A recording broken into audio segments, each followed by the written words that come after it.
borders.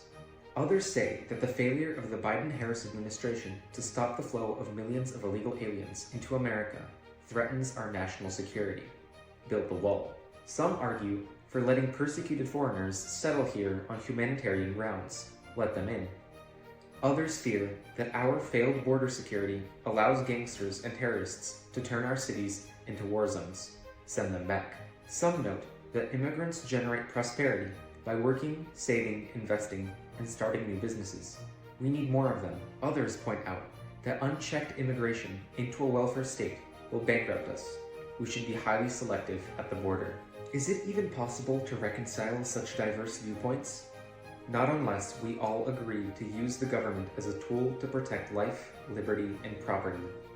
An ideal system of immigration should respect the rights of every individual, foreign and domestic. To create the best policy in an imperfect world, we need to imagine how things would work in a perfect one. In a society founded on libertarian principles, all land, housing, and businesses will be privately owned. The government will have one job: to secure the rights of the owners. Americans will have the right to invite foreigners to live on their land and work in their companies. Someone who lives outside the United States will have no right to trespass without invitation. The government will stop all acts of invasion and secure safe passage to all invited. Some regions will attract large numbers of foreign-born residents and reap huge material benefits. However, people value many things, not just wealth. Consequently, some will gladly pay the cost of lower living standards if it keeps away people they don't like. An ideal system of immigration must respect the right of every citizen to associate or not with people from other countries. To accomplish this, we need additional reforms that will make invited immigration easy and lower the incentives for the uninvited to cross our border. First, we need to privatize most public properties and end welfare benefits for immigrants.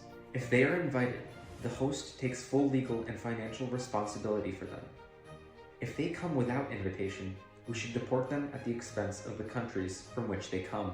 Second, the government must remove all barriers to trade between our citizens and foreign producers.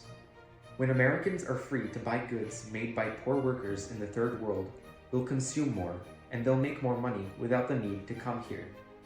Finally, immigration policy has to be decentralized. These duties shouldn't be exercised by politicians who live in gated communities far from the border. Let's gradually hand them over to each state, county, township, neighborhood, and individual property owner.